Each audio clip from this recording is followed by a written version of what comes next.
No movimentado escritório de Reinaldo Fortes, a manhã começou tão agitada quanto de costume.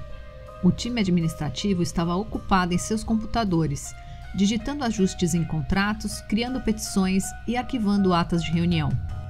No meio da manhã, era rotina que Reinaldo tomasse seu café, acompanhado de alguns biscoitos.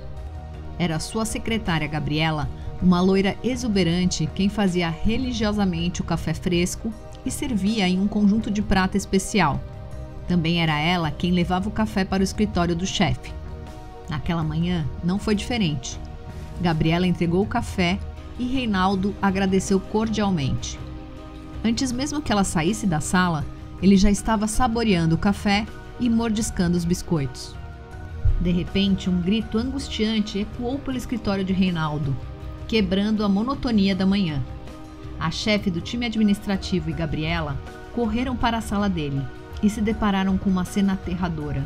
Reinaldo, em agonia, mal conseguia falar, encurvado de dor e desespero. Exigia saber o que haviam colocado em seu café. Em questão de minutos, a ambulância chegou, seguida de perto pela polícia. Enquanto os detetives interrogavam as pessoas no escritório e coletavam as xícaras e todo o serviço de café, um telefonema trouxe a notícia devastadora da morte de Reinaldo. E o que desconcertou a todos foi o que havia em seu bolso do paletó: um punhado de grãos de centeio. Ficaram intrigados? Então vem comigo que neste episódio de Enredei vamos mergulhar juntos nessa história intrigante, desvendando os mistérios que cercam esta fatídica manhã no escritório de Reinaldo Fortes.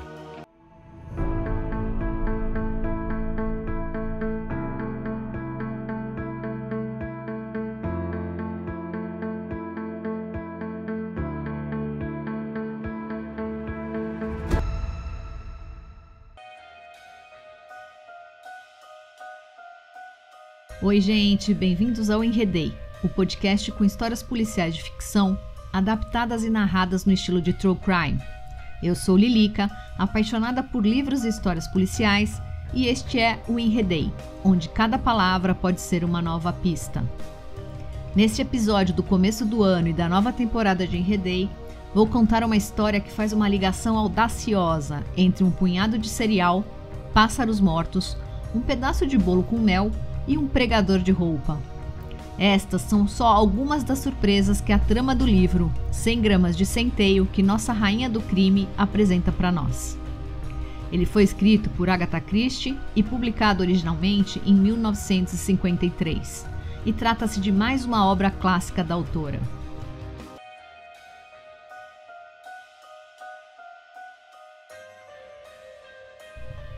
Se você é ouvinte fiel do Enredei, provavelmente já conhece a trajetória de Agatha Christie. Ainda assim, eu farei uma rápida contextualização antes de seguirmos com os mistérios deste episódio. Agatha Christie, uma das autoras mais célebres do gênero policial, nasceu em 15 de setembro de 1890, na Inglaterra. Conhecida como a Rainha do Crime, Christie escreveu mais de 80 romances, contos e peças, vendendo mais de 4 bilhões de cópias no mundo todo e consolidando-se como uma das escritoras mais publicadas da história. Suas obras são notáveis por enredos intrincados, personagens memoráveis e reviravoltas surpreendentes, sendo muitos deles protagonizados pelos icônicos detetives Hercule Poirot e Miss Marple. Dito isso, vamos para alguns recados rápidos. Os crimes descritos neste podcast são ficcionais, ou seja, não são crimes reais. Por isso, contém spoilers das obras que serão narradas aqui. Adaptações livres de obras de autores renomados, como Agatha Christie, são interpretações criativas que homenageiam o espírito original das histórias. Embora inspirem-se nos clássicos, não pretende substituir as narrativas originais. Os nomes dos personagens foram trocados por nomes em português, para facilitar o acompanhamento e a evolução de cada um durante a história. Recados feitos, bora pra história!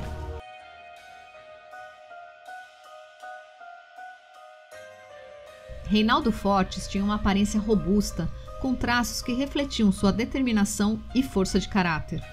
Ele tinha um porte altivo, típico de alguém acostumado a exercer autoridade e comando.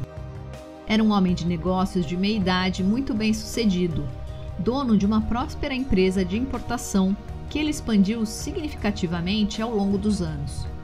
Sua habilidade para os negócios era admirável, mas suas práticas frequentemente não eram éticas, o que contribuiu para o seu status de figura controversa e nada querida. Adélia, sua jovem esposa, tinha idade mais próxima da filha mais nova de Reinaldo, Elaine, do que dele ou de seus 2 filhos mais velhos, Percival e Lauro. A família era composta ainda por sua cunhada, a irmã idosa da primeira mulher de Reinaldo, que ajudou a criar seus 3 filhos depois que sua irmã tirou a própria vida. Todos, menos Lauro, viviam no chalé do Teixo, nome da propriedade exuberante que Reinaldo havia comprado muitos anos antes. A palavra chalé não combinava com a mansão enorme onde o inspetor Nelson chegou. Ele era o policial responsável pela investigação e chegou algum tempo depois do hospital confirmar a morte de Reinaldo. O inspetor Nelson já havia interrogado os funcionários do escritório, com especial atenção em Gabriela, a principal suspeita inicial. Mas em um exame preliminar feito pelo médico legista, ficou claro que o veneno que matara Reinaldo não agia tão rapidamente. O entusiasmo com que o médico arriscou o palpite de que o veneno era taxina foi um tanto constrangedor, mas a razão de sua empolgação era que taxina era totalmente fora do comum.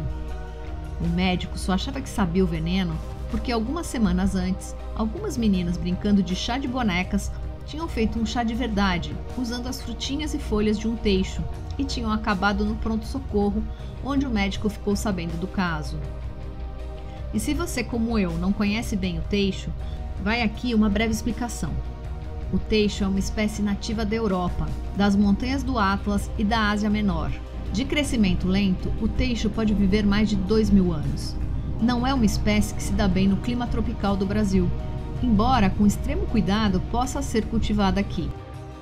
O teixo é conhecido por ser uma planta venenosa, com toxinas que podem ser absorvidas por inalação, ingestão e através da pele. Apenas o invólucro vermelho e carnudo da semente é comestível. A ingestão, mesmo de uma pequena quantidade da folhagem do teixo, pode provocar a morte. No entanto, embora a taxina seja tóxica para humanos e outros animais, esta substância também desempenha um papel importante na medicina. A partir da taxina extraída e utilizada em laboratório, é produzido o Taxol, uma substância que tem sido usada eficazmente no combate a vários tipos de câncer.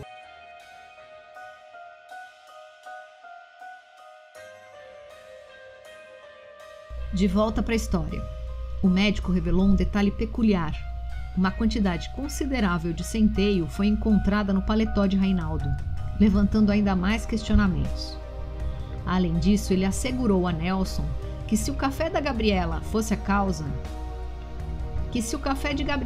a causa, os venenos de ação rápida teriam ceifado a vida de Reinaldo antes mesmo da chegada da ambulância.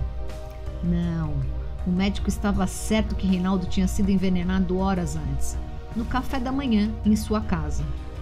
Assim, Nelson e sua equipe apressaram-se em investigar a casa de Reinaldo, em busca de evidências no que fora servido no café da manhã.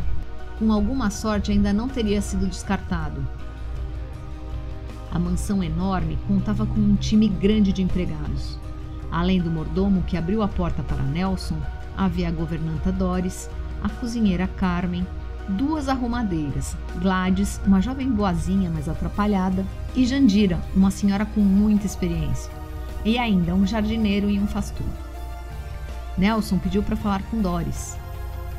Como ela comandava os empregados, parecia a pessoa certa para pedir amostras do que foi servido de manhã. Adélia, a recém-viúva, não estava em casa e não tinha sido localizada ainda. Saiu logo depois de Reinaldo ir para o escritório, para jogar golfe com um amigo, segundo ela, mas a polícia não a tinha encontrado em nenhum dos campos próximos à mansão. Percival, o filho mais velho de Reinaldo, que trabalhava com seu pai, nesta fatídica manhã não estava no escritório.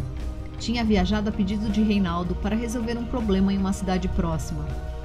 Sua mulher, Jennifer, que era enfermeira em um hospital próximo do chalé do Teixo, estava trabalhando e não havia sido informada ainda porque deveria voltar para casa a qualquer momento. Restavam a filha mais nova, Elaine, que tinha saído em excursão com seu grupo de escoteiras, e Lauro, o filho do meio, que morava na África Oriental e não tinha uma boa relação com o pai. Pelo menos era o que todos pensavam. Para não gerar ainda mais comoção, Nelson havia dito a Doris que Reinaldo sofrera uma intoxicação alimentar. E ela estava tão espantada com a informação quanto tinha ficado com sua morte súbita. Apesar de Reinaldo andar um tanto diferente e estranho nos últimos tempos, o que levantou preocupações na família, ele parecia gozar de uma boa saúde e era tão teimoso quanto se podia esperar de um homem como ele, recusando-se a ver um médico. Era Doris quem organizava o menu, e Reinaldo tinha tomado café preto, ovos mexidos com bacon e torradas com geleia. Ele não gostava e nem comia cereais. O mistério da porção de centeio no bolso de seu paletó, por enquanto, ainda não seria revelado. Mas guardem essa informação, ela será importante mais para frente.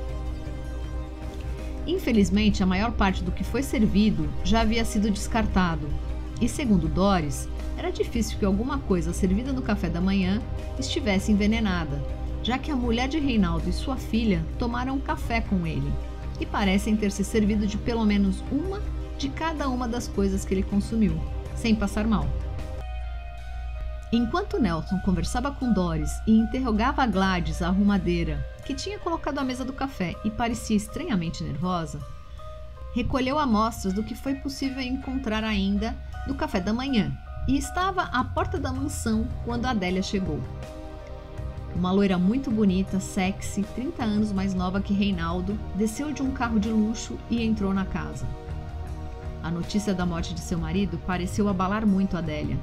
Ela quase desmaiou e o inspetor precisou ser rápido para evitar que ela caísse no chão. Logo em seguida, a família foi sendo comunicada. A notícia era contada a todos que iam chegando em casa. Todos ficaram estarrecidos e desconcertados com a notícia do envenenamento. Até mesmo Lauro, que, para surpresa de todos, chegou ao chalé do Teixo no dia seguinte. Sua esposa Patrícia tinha ficado em um hotel na cidade. Lauro não a queria em uma casa com um assassino. Mas em breve Patrícia seria apresentada à família. Coincidência? Claro que não. Lauro voltou para casa a pedido de seu pai. Ele tinha se afastado da família há muitos anos, após uma briga feia com Reinaldo. A surpresa do retorno de Lauro não foi maior que a surpresa do pedido de Reinaldo a ele.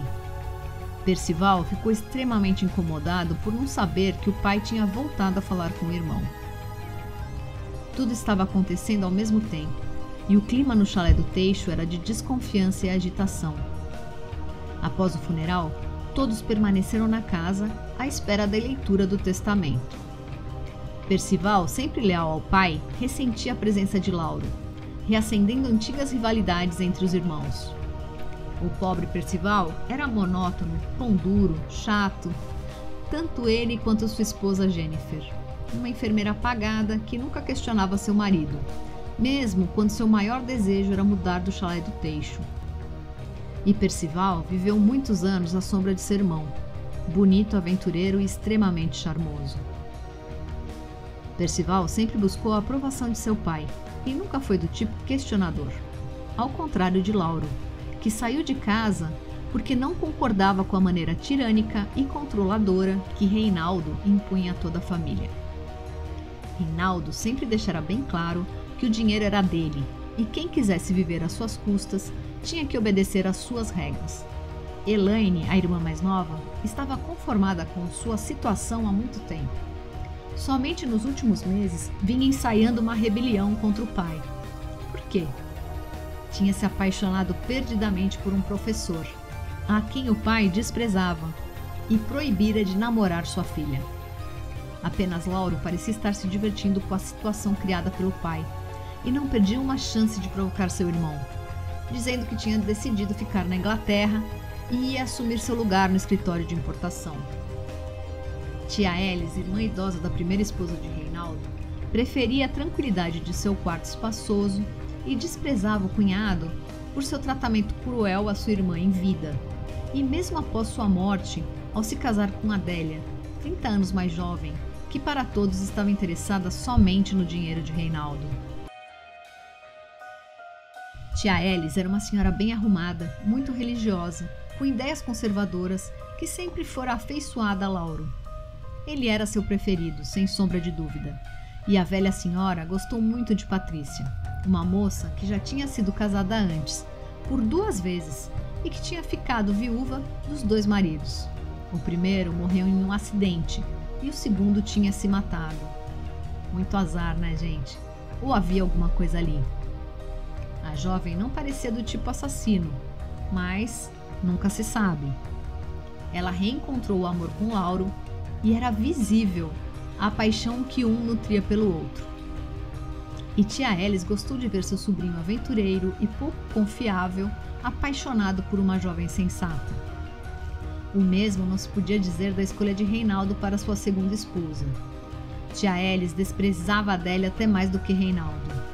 A jovem não tinha conteúdo, era superficial, frívola, preocupada apenas com a aparência e amava roupas e sapatos caros. Além disso, andava grudada em seu amigo, Vitor, claramente um rapaz buscando uma mulher rica para sustentá-lo. Vitor tinha ficado muito nervoso com a notícia da morte de Reinaldo e tinha se afastado de Adélia, tentando evitar se tornar suspeito, porque era óbvio que depois da desconfiança inicial de Gabriela, secretária de Reinaldo, agora a principal suspeita da polícia era Adélia.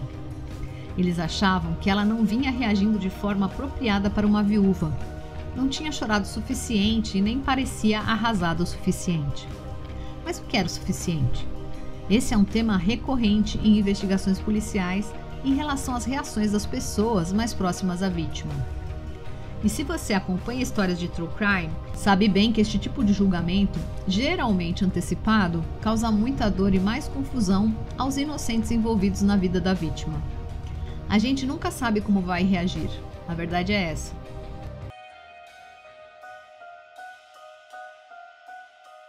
Retomando o fio da meada, preparem-se, porque é agora que a coisa vai ficar ainda mais intensa. 2 outros corpos são encontrados no chalé do Teixo. Isso mesmo, 2 assassinatos no mesmo dia, na mesma casa, pouco depois do café da tarde. Esta é uma grande lição que a rainha do crime sempre traz em seus enredos. É preciso ter cuidado. Um assassino ou assassina é alguém que já matou uma vez. E como diz o título de outra obra famosa da autora, é fácil matar. Ela sempre diz que depois que essa barreira é quebrada, é muito perigoso. A pessoa vai fazer de tudo para permanecer impune. E vocês estão sentados? Arriscam um palpite de quem são as 2 vítimas? Pois bem, Adélia foi encontrada morta na biblioteca. Ela ainda estava sentada no mesmo lugar em que tomaram o café da tarde com Lauro, Elaine e Jennifer. Um pedaço de bolo com mel pela metade caído de sua mão. Sua expressão era de surpresa e terror. Ela tinha morrido rápido e pelo jeito envenenada também. Mas calma que tem mais. Não foi só Adélia. No quintal da casa, perto dos varais de roupa que estavam secando ao vento, Gladys, a arrumadeira, foi encontrada caída, estrangulada com uma meia de nylon e com um pregador de roupa preso ao nariz. 3 assassinatos, 2 no mesmo dia. Está mais do que na hora de um dos 2 mais famosos detetives de histórias policiais entrar em cena.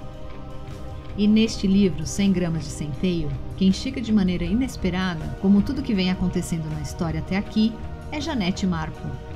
A velha senhora, conhecida dos fãs de mistério, leu sobre a morte de Gladys nos jornais. E além de ficar chocada com a morte da jovem arrumadeira, o detalhe do pregador de roupa enfureceu Marco. Que piada de mau gosto, que brincadeira cruel. Era preciso parar este mal. E para isso, Janete foi até o chalé do Teixo. Por ser uma senhora de idade, bem arrumada, não teve dificuldade em passar pelo cerco policial que evitava a entrada de jornalistas e curiosos na mansão. Ela foi atendida pelo mordomo, marido da cozinheira, e pediu para falar com a dona da casa. O mordomo ficou um tanto confuso, já que a dona da casa acabara de ser assassinada, mas foi salvo por Patrícia, que ouviu a campainha e estava chegando à porta. Ela pediu para Marco entrar e, apesar de achar que não poderia ajudar muito, ouviu o que a velha senhora tinha a dizer. Janete Marco tinha vindo por causa de Gladys. Ela conhecia a jovem, que era da mesma cidadezinha que Marco, e tinha sido a velha senhora quem tinha ensinado o básico para que Gladys exercesse suas funções como arrumadeira. Ela achou que deveria ir até o chalé para ajudar no que fosse possível. Gladys era órfã e não tinha parentes próximos conhecidos. Marco tinha conhecido bem a jovem simplória, que tinha um sonho: se casar com um homem bonito e parar de trabalhar. Ela não tinha muito talento para os afazeres domésticos, não era bonita e nem particularmente inteligente, segundo Marco. E pensando que seria mais fácil encontrar o homem de seus sonhos em um restaurante movimentado, trabalhou como garçonete após sair da casa de Marco. Mas em pouco tempo cansou de trabalhar em pé por horas e resolveu procurar emprego como arrumadeira. Patrícia ouviu com atenção o que Janete falou sobre Gladys, mas sabia que a senhora tinha que falar com o inspetor Nelson. E ele, claro, a princípio ficou sem saber o que fazer com Marco. Mas não tardou a perceber que a velhota poderia ser muito útil para conversar com os empregados e extrair informações importantes deles e da família, que a polícia nunca teria acesso. As pessoas reagem de maneira bem diferente ao interagir com um policial do que ao falarem com uma velha senhora simpática e fofinha, que a maioria tende a subestimar quando conhece, embora Janete fosse muito perspicaz e tivesse um olhar inteligente. O inspetor contou rapidamente o que sabiam até aquele momento. Reinaldo morrera em seu escritório, vítima de envenenamento por taxina. Morava no chalé do Teixo, cercado por teixos, onde facilmente folhas e frutos de teixo eram conseguidos. Adélia morrera ao beber um chá envenenado com cianeto. Havia um frasco do veneno na garagem da casa. Ele era usado para matar marimbondos. Ela morrera após o café da tarde.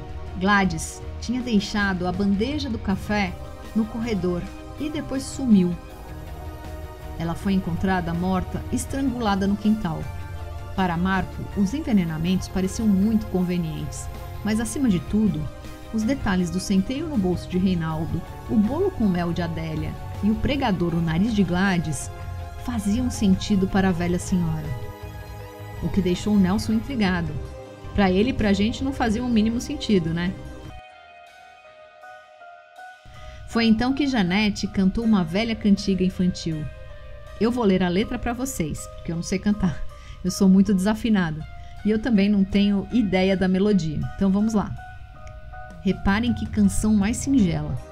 Com 100 gramas de centeio e 20 melros de recheio, basta fechar a panela e esperar que se ponham a cantar. Uma torta tão bonita não faria o rei vibrar? Enquanto ele no escritório, o dia inteiro, pensa só em ganhar dinheiro, a rainha, na sala sozinha, come o pão com mel que lhe trazem da cozinha. A criada no quintal estende a roupa feliz, até que um passarinho safado lhe morde o nariz. A velha senhora terminou de cantar triunfante, por mostrar que os itens que pareciam não fazer nenhum sentido, faziam se a canção fosse levada a sério. Mas e os melros? O quê? O inspetor ficou encarando Marco sem saber o que dizer. E para quem não conhece, melros são pássaros de plumagem negra, bico amarelo e canto melodioso. Uma espécie até comum. Voltando para a história, a letra da canção infantil encaixava perfeitamente no que tinha acontecido até agora. Somente a menção aos pássaros pareciam estar de fora. Mas Marco pretendia descobrir tudo o que pudesse e, para tanto, voltou à mansão e foi procurar a tia Elis. A velha senhora com certeza receberia. As velhas senhoras tinham muito em comum. As duas eram muito religiosas e Janete já tinha a desculpa perfeita. Iria conversar sobre as obras da igreja em sua cidade natal e falar sobre a arrecadação de fundos para os missionários. Enquanto elas conversavam, Nelson voltou à mansão também para conversar com a família e, claro, perguntar sobre melros. E não é que havia melros na história? O inspetor Nelson perguntou a Doris sobre isso e descobriu que Reinaldo havia encontrado 4 destes pássaros mortos em sua escrivaninha no escritório de sua casa, havia quase um ano atrás. Conversando com Elaine, Jennifer e Lauro separadamente, ele aproveitou para perguntar sobre Melrose também.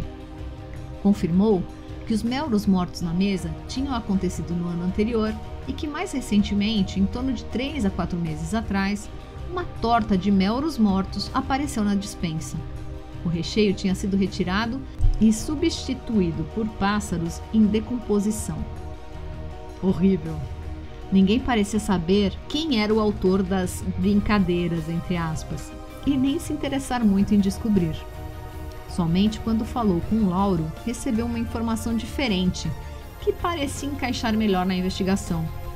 Havia uma mina dos Melrose. Uma história antiga, há muito esquecida, ou ao menos deixada de lado há muito tempo. Tinha acontecido quando Reinaldo tinha começado seu negócio de importação. Ele e um sócio estavam interessados na concessão desta mina na África. Os dois viajaram para lá, mas o sócio morreu de febre e Reinaldo voltou sozinho, dizendo que a mina não valia nada. Pouco tempo depois, a esposa de seu sócio apareceu no chalé, acusando Reinaldo de ter roubado e matado seu marido. Ela estava com os 2 filhos pequenos e fez um verdadeiro escândalo. Jurou que seus filhos se vingariam de Reinaldo, custasse o que custasse e levasse o tempo que levasse. Bem melodramático. Mas fez Nelson se perguntar: será? E vocês, o que acham? Esse tipo de situação era muito comum em relação à forma que Reinaldo fazia negócios. Ele não se preocupava com os outros e não tinha escrúpulos. Seu maior interesse era em fazer dinheiro, muito dinheiro, e não se importava em eliminar quem atravessasse seu caminho, sempre com cuidado, claro, de ficar no limiar da legalidade. Nada que ele tenha feito podia ser considerado ilegal ou levá-lo à prisão, mas era por pouco. Era óbvio, portanto, que Reinaldo acumulou inimigos durante sua vida, o que não facilitava em nada o trabalho de Nelson. Seu patrimônio era cobiçado pela família, e o testamento garantiu que todos estivessem cobertos. Mas, infelizmente, o inspetor descobriu que a empresa de Reinaldo estava praticamente falida. Guardem também esta informação, porque ela é muito relevante para o assassino. E se você é fã de histórias e investigações policiais, já sabe sobre a teoria do triângulo do crime, que eu já expliquei melhor em outro episódio de Enredei. A teoria está baseada em 3 pontos: motivo, oportunidade e técnica ou forma de cometer o crime. O conhecido modus operandi, que para crimes em série tendem a ser parecidos ou os mesmos. Mas nessa história, 2 assassinatos tiveram como causa envenenamento e o outro foi por asfixia. Será que haviam 2 assassinos? Ou a oportunidade para assassinar as 3 vítimas era mais importante e acabou ditando a forma como o assassino agiu? O que vocês acham? Me contem nos comentários depois, porque até o final desse episódio saberemos tudo sobre o assassino. Retomando o fio da meada, preparem-se, porque lá vem uma reviravolta. A polícia encontrou ao acaso um pote de geleia de laranja, que tinha sido jogado por uma janela lateral e estava meio escondido nas folhagens em volta da casa. Reinaldo tinha comido geleia de laranja naquele café da manhã, e Nelson ficou sabendo, depois, que apenas Percival e ele comiam geleia de laranja. Mas ninguém gostava na casa, e como naquela manhã Percival estava viajando a trabalho, apenas Reinaldo havia comido do pote. E claro, gente, a toxina devia estar ali. Outra informação importante é que desde a morte de Gladys, um pensamento não saía da cabeça do inspetor. Gladys estava muito nervosa quando foi interrogada pela polícia logo após a morte de Reinaldo. Nelson atribuiu o nervosismo à simplicidade de Gladys e ao medo de falar com a polícia. Mas agora, depois de seu assassinato, parecia fazer mais sentido que Gladys tenha visto alguma coisa que incriminaria o assassino. Outra coisa curiosa sobre Gladys é que seu corpo foi encontrado perto dos varais, mas ela estava arrumada para sair. Ela não tinha sido assassinada enquanto estendia as roupas no varal. Com a morte de Adélia, que a polícia acreditava ser culpada da morte de Reinaldo, a polícia teve que procurar por novos suspeitos e foi atrás daqueles que tinham motivos, principalmente financeiros. Havia o namorado de Elaine, que tinha desistido de casar com ela quando o pai foi contra e ameaçou tirar todo o dinheiro dela, mas que agora, sem Reinaldo no caminho, casaria no mesmo dia com a herdeira de uma pequena fortuna, e Vitor, o amigo interesseiro de Adélia, para quem a coitada tinha escrito inúmeras cartas de amor, dizendo como estava infeliz por seu marido ainda estar vivo. Apesar dos pedidos de Vitor para que Adélia queimasse todas as cartas trocadas entre eles, uma mulher perdidamente apaixonada se agarra às lembranças, e a polícia encontrou uma pilha de cartas de amor ao revistar o quarto de Adélia. Era importante que a polícia interrogasse os 2 novos suspeitos, que estavam hospedados nas proximidades do chalé do Teixo, desde antes do primeiro assassinato. Enquanto Nelson focava sua investigação nos 2 homens, Marco continuava coletando informações da família. Sua conversa com a tia Elis tinha sido muito proveitosa, e também seu papo com Jennifer e Patrícia. O quebra-cabeça tinha se completado na cabeça de Janete. E vocês estão sentados? O assassino ou assassinos, no caso deste livro, me pegou desprevenida. E também, com certeza, o inspetor Nelson. Marco chamou o policial para um chá da tarde, onde revelou tudo. O assassino era Lauro. Isso mesmo. Vamos lá que agora todas as peças vão se juntar. A velha senhora não tinha tido uma boa impressão de Lauro. Apesar de seu charme, havia alguma coisa de mal que emanava dele. A tia Elis também sabia. Sabia que era preciso pará-lo. Desde criança, Lauro já tinha mostrado sua índole. Quando teve a briga com o pai e foi morar longe, foi um alívio para todos. O ar pareceu mais leve. Gente, eu vou devagar aqui porque são muitos detalhes. Lauro planejou com cuidado e manipulou muita gente para tentar se safar do assassinato do pai. Ele queria o dinheiro, é claro, e sua razão poderia parecer até nobre. Ele estava perdidamente apaixonado por Patrícia e queria ter uma vida boa e sem preocupações a seu lado. Seu plano começou havia mais de um ano. Ele retomou o contato com o pai de forma bem cautelosa. Conheceu uma moça simples que conseguiu manipular facilmente e a fez aceitar um emprego como arrumadeira no chalé do Teixo. Sim, Gladys tinha caído facinho no papo de Lauro, que, claro, tinha usado um disfarce e um nome falso, mas que manteve seu charme e criou toda uma aura de mistério e injustiça que fez com que Gladys atendesse seus pedidos sem questionar. Tinha sido ela que, convencida por Lauro, trocara o pote de geleia de laranja que ele entregou a ela naquele café da manhã. Depois, ela tinha se livrado do pote, jogando pela janela e deixando cair entre os arbustos. Ela nunca imaginou que Reinaldo morreria. Para ela, era apenas uma forma de fazer com que Reinaldo dissesse a verdade, quando fosse procurado por seu namorado para resolver uma questão financeira no escritório. Ela ficou extremamente nervosa quando soube da morte do patrão. Lauro já planejava matá-la. Ele ia para a casa do pai e não podia deixar que Gladys o reconhecesse. E seu nervosismo só fez com que ele a matasse mais rápido. Adélia teve que ser eliminada também. Além de herdar a maior parte do dinheiro do pai, o testamento tinha uma cláusula que dizia que ela teria que sobreviver 1 mês após a morte de Reinaldo para receber o dinheiro. A canção infantil que tanto irritou Marco, por mostrar escárnio e uma total falta de respeito com a vida humana, foi a ideia de Lauro de transformar os assassinatos em uma vingança infantil que levasse a polícia a suspeitar e prender os filhos daquele sócio do pai, que morreu de febre na África, após Reinaldo passar a perna nele e ficar com a mina dos Melros. Uma das crianças, agora já bem crescida, morava na casa, e era nada menos que Jennifer, a mulher de Percival. Ela tinha sido convencida pela mãe maluca a se infiltrar na casa para vingar a morte do pai, mas acabara se apaixonando e casando com o filho do inimigo. Sua mãe nunca perdoara por isso. Tinha sido ela quem colocara os Melros mortos na mesa de Reinaldo e também na torta. Lauro ficou sabendo disso ao visitar o pai para tentar se reconciliar no ano anterior, mas deu com os burros na água. Seu pai não queria se reconciliar e nem mandará chamar Lauro. Tinha sido outra armação dele para justificar sua chegada bem no dia seguinte ao assassinato do pai. Os incidentes com os Melrose deram a ideia de colocar a culpa no filho ou filha do antigo sócio do pai. Com certeza estava morando no chalé do Teixo. Quem mais teria feito essas brincadeiras de mau gosto?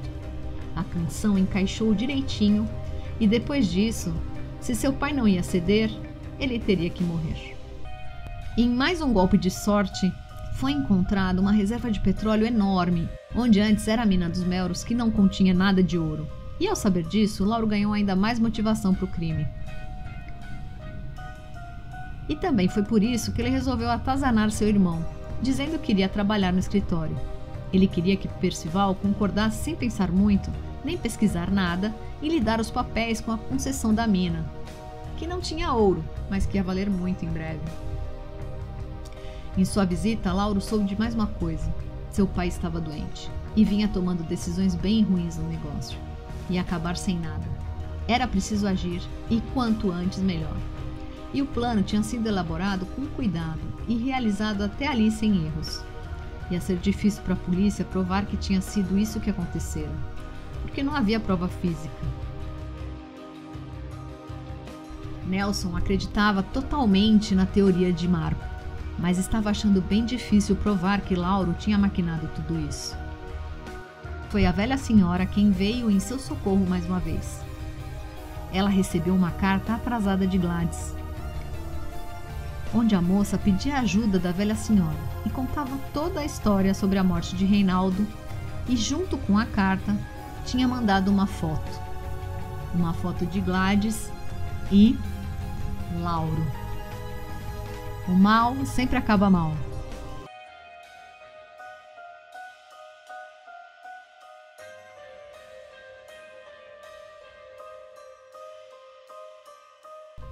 Obrigada a todos que ficaram comigo até aqui. Espero que você tenha gostado de se enredar na história de hoje. Continuaremos nossa jornada descobrindo pistas e desvendando mais sobre os personagens enigmáticos que são a marca registrada dos romances policiais.